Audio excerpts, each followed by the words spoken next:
Jadi ketika syukur itu diterapkan dalam kehidupan, maka seorang hamba akan beralih dari hamba biasa statusnya menjadi hamba yang istimewa di hadapan Allah Subhanahu wa taala. Ini yang ingin saya contohkan. Bersyukur itu bukan hanya sekedar mengungkapkan alhamdulillah atas nikmat yang diperoleh, tapi ada peluang untuk menambah nikmat-nikmat lanjutan.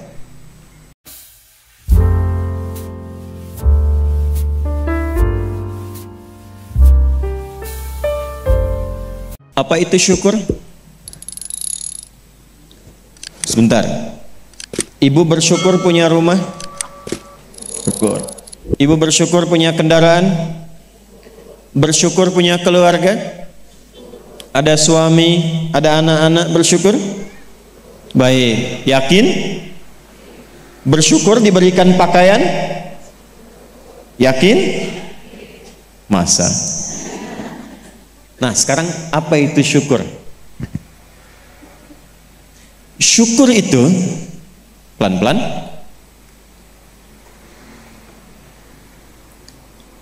syukur itu upaya menggunakan semua nikmat yang Allah titipkan, upaya menggunakan semua nikmat yang Allah titipkan sesuai dengan apa yang Allah inginkan, sesuai dengan apa yang Allah inginkan, dalam rangka mendekatkan diri kepada Allah Subhanahu wa taala. Contoh, ibu sekalian, maaf, anak itu titipan dari Allah atau bukan? Yakin? Sekarang pertanyaannya, ibu tahu nggak apa yang Allah inginkan dari anak yang dititipkan itu? Jadi apa? Anak yang saleh. Saking inginnya mendapatkan anak yang saleh, bahkan setiap ibu sejak mengandung itu sudah bermohon kepada Allah. Itu ada di Quran surah ke-7 Al-A'raf di ayat 189 di ujung ayatnya. Ya, Quran surah 7 ayat 189. Falamma taghasyaha hamalat hamlan khafifa famarrat bi. Lihat ke ujung ayatnya. Falamma athqalat da'wallaha rabbahuma la in ataitana salihah lanakunanna minasyakirin. Suami istri itu kalau istrinya tengah mengandung, kemudian menjelang fase-fase kelahiran, sangat berharap dan berdoa mohon pada Allah, semoga anak yang terlahir ini menjadi anak yang soleh. Sepakat, Bu? Setiap ibu menginginkan anaknya menjadi anak yang soleh. Sepakat? Pertanyaannya, apakah betul kemudian setiap ibu yang sudah Allah titipkan anak dalam kehidupannya betul-betul mensyukuri nikmat titipan itu? Saya tanyakan pada ibu, anak ibu itu disekolahkan di mana? Kenal Allah atau tidak? Diajarkan sholat atau tidak? Diberikan pakaian yang menutup aurat atau tidak? Perhatikan definisi syukur tadi. Menggunakan semua nikmat, upaya menggunakan semua nikmat sesuai dengan apa yang Allah inginkan. Ibu punya anak perempuan, katanya ibu syukuri diberikan itu. Sampai ibu bikin akikah, sampai undang tetangga, sampai selamatan. Tapi setelah dia bahkan menjelang balik, ibu kasih pakaian yang membuka auratnya. Itu bukan syukur namanya. Disekolahkan di tempat yang bahkan dia tidak mengenal Allah. Dikejar sampai di sininya nih. Nggak salah. Dilesin matematika, nggak salah, bagus. Les fisika, bagus. Les kimia, bagus. Ikut bimbel, bagus. Masuk kampus top, bagus. Tapi nggak kenal Allah, di mana syukurnya? Satu, lihat pakaian yang selama ini Allah berikan kepada ibu sebagai titipan, dan itu akan dihisab. Buka lemari pakaiannya, coba cek ada nggak satu bagian pakaian yang belum pernah dipakai untuk ibadah. Coba lihat ketika beli tas mewah, sepatu baru, pakaian baru, sudah pernah dipakai ibadah belum? Jangan-jangan beli tas itu hanya untuk dipakai keundangan saja. Jadi ketika manusia mengundang, beli yang baru. Kenapa ketika Allah yang mengundang 5 kali dalam sehari, bahkan untuk memberikan solusi kehidupan, yang baru itu nggak pernah dipakai? Oh, kenapa pada diam? Satu, berasa ya? Satu. Jadi di titik ini, terkadang ada orang yang menuntut dari Allah kenyamanan hidup, ketenangan, kedamaian, tapi ketika Allah memberikan apa yang diinginkan, tidak menggunakan nikmat itu yang membuat dia damai. Tidak menggunakan titipan itu yang membuat dia tenang dalam kehidupan. Karena itu saya ingin memulai dengan mengajak kita semua, ayo kita lihat lagi apa saja titipan Allah yang telah dititipkan dalam kehidupan ibu dan bapak yang ada di luar saat ini sampai dengan detik ini. Kalau ingin mendapatkan ketenangan di dunianya, ketenangan di alam kuburnya, sampai pulang ke akhirat nanti, maka pastikan berusahalah untuk menjadi golongan yang sedikit itu. Gunakan semua nikmat itu pada hal yang Allah inginkan. Jika itu sudah dilakukan, saya berikan rahasia. Ini antara kita saja. Coba ibu buka surat ketiga. Belakang kedengeran nggak? Alhamdulillah. Belakang kedengeran? Tidak. Kok bisa jawab? Surah 3 ayat 35 sampai 37.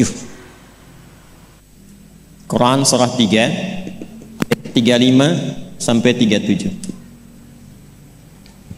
Sudah? إذ قالت امرأة عمران رب إني نذرت لك ما في بطني محررا فتقبل مني إنك أنت السميع العليم. Perhatikan, ini kisah tentang Hannah. Saya hanya akan ambil kisah ibu saja dalam Quran. Hannah itu istrinya Imran alaihi wassalam. Nanti punya saudari namanya Eliasobat. Orang barat menyebutnya Elizabeth. Betul, Elizabeth itu bahasa sananya untuk Eliasobat itu saudarinya Hannah.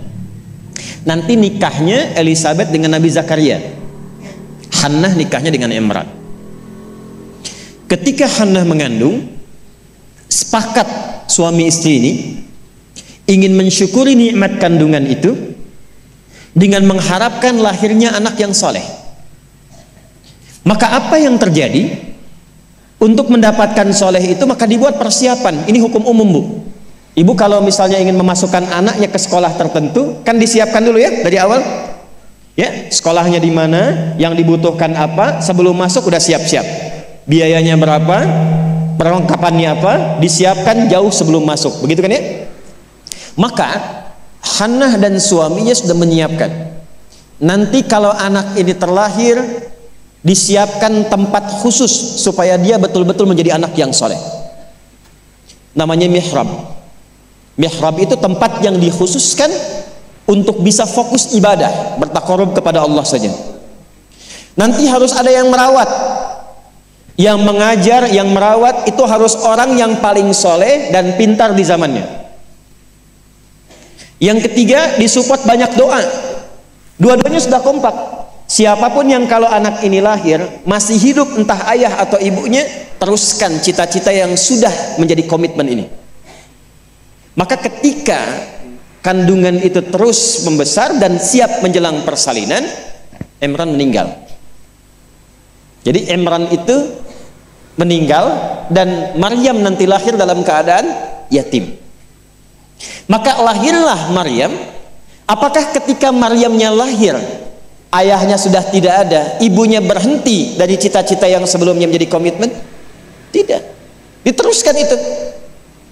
Maka ketika terlahir itulah kemudian apa yang sudah disepakati, berikan nama sesuai dengan harapan, isi dengan doa, siapkan tempat yang ingin diarahkan sesuai dengan cita-cita. Maka ayat 36-nya, falamma wada'atha qalat rabbi inni wada'tuha untha wallahu a'lamu bima wada'at wa laysa dzakaru kal untha. Harapannya lahir anak, kalau perempuan dia anak yang salihah, menjaga diri, menjauhkan dari perbuatan yang tercela, mendekat diri kepada Allah. Maka semua makna ini diwakili oleh satu nama, namanya Maryam. Maryam itu perempuan terhormat yang dekat dengan Allah. Kemudian setelah itu apa? Wa inni u'idzuha bika wa dzurriyyataha minasyaitonir rajim. Didoain terus, Bu.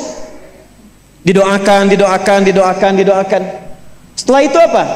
Dipilihkan sesuai amanat dan kesepakatan dengan suami, cari orang paling pintar dan paling soleh. Dulu banyak yang berebut. Singkatnya terpilihlah Nabi Zakaria alaihissalam. Setelah itu apa? Buatkan tempat yang mendukung anak ini menjadi soleh dan dekat dengan Allah. Maka dibuatkan mihrab. Apa yang terjadi? Ketika mihrabnya sudah siap, yang mendidiknya sudah siap, doanya mengalir, namanya sesuai dengan harapan, maka orang tua itu tidak sulit lagi untuk merawatnya. Setelah itu Allah yang berkenan memperhatikan sampai tumbuh dewasanya. Perhatikan ayat 37-nya.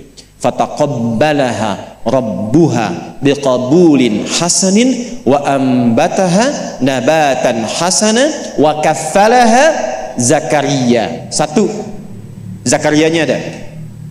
Kullama dakhala 'alaiha Zakaria al-mihrab. Dua. Wajada 'indaha rizqa. Qala ya Maryam anna laki hadha? Qalat huwa min 'indillah. Innallaha yarzuqu man yasha bighairi hisab. Jadi doanya sudah, namanya sudah, yang mendidiknya sudah, tempatnya sudah. Kalau itu 4 terpenuhi, kata Allah, kamu hei Hannah, gak usah lelah lagi merawat anakmu itu. Biarkan aku dengan kehendakku yang memudahkan semua perawatan anakmu sampai tumbuh dewasa. Demi Allah, Bu, setiap butuh apapun, orang tuanya tidak susah. Setiap akan diantar makanan, makanan sudah ada. Mau diantar pakaian, pakaian sudah ada. Dan semua pertumbuhannya langsung diperhatikan oleh Allah.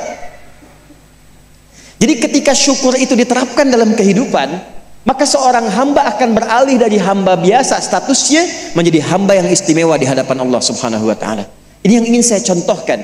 Bersyukur itu bukan hanya sekedar mengungkapkan alhamdulillah atas nikmat yang diperoleh, tapi ada peluang untuk menambah nikmat-nikmat lanjutan. Ini ayat ini yang menginspirasi Al-Imam Asy-Syafi'i, Imam Ahmad bin Hanbal. Tidak banyak orang tahu Imam Syafi'i itu single parent, Bu, ibunya. Imam Ahmad bin Hanbal itu single parent. Jadi begitu dititipkan anak laki-laki Imam Ahmad, bapaknya meninggal, ibunya yang gendong sana sini. Musim dingin dimasakin air. Kan belum ada water heater waktu itu. Dimasakin, Bu, malam-malam, diwuduin pakai air hangat. Digendong oleh ibunya ke masjid, ke halakoh-halakoh para ulama, disimpan, selesai digendong, dibawa lagi. Apa yang terjadi? Ketika semua nikmat dititipkan anak itu disyukuri sesuai dengan apa yang Allah kehendaki, jadilah Imam Ahmad. Ibu kenal Imam Al-Bukhari? Ayo bilang kenal. Ini juga sama, single parent. Bahkan lebih dahsyat lagi, Imam Al-Bukhari itu saat lahir ayahnya meninggal, usia 2 tahun, matanya buta. Dan dokter mengatakan pada masa itu, ini buta permanen, gak akan sembuh. Apa yang menjadikan kemudian matanya sembuh sampai jadi orang paling hebat di zamannya dan melahirkan karya besar Sahih Al-Bukhari? Wa qalilun min ibadiyasy syakur. Ibunya. Jadi betul-betul mensyukuri nikmat diberikan seorang anak, dititipkan seorang anak. Jadi nggak pernah lihat, Bu. Jangan lihat kata orang, ini anak si fulan, misalnya si fulana ini kurang begini, anak si fulana autis, anak si fulana begini. Nggak ada. Nggak ada satu anak pun terlahir yang tidak punya keistimewaan. Itu tidak ada. Tanamkan pada hati yang paling dalam. Dalam kondisi apapun Allah menitipkan anak pada ibu, itu ada keistimewaan di dalamnya yang menyempurnakan kebahagiaan dalam rumah tangga. Pernah ada seorang ibu sedih karena begitu terlahir anaknya divonis lumpuh otak, cerebral palsy, lumpuh otak. Saya katakan, hei, belum tentu itu jadi kekurangan. Boleh jadi Allah titipkan satu kelebihan di balik anak itu yang belum terbuka sekarang. Coba bacain Quran terus. Dibacakan Quran, bacain Quran, bacain Quran. Begitu anak itu mulai bisa bicara, yang keluar Quran. Begitu dicek oleh seorang ustadz, ternyata anak itu sudah hafal Quran 30 juz.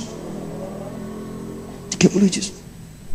Dan barokah anak itu yang kemudian membawa si ibu jadi keliling-keliling. Haji, umrah, ke satu tempat yang tidak pernah dikunjungi sebelumnya. Bertemu dengan orang hebat yang tidak pernah dibayangkan sebelumnya. Ternyata lewat wasilah anak itu. Disyukur itu membahagiakan. Itulah syukur. Syukur itu dampaknya banyak, Bu. Dia nggak akan tertinggal, dunia dapat, akhirat juga diraih.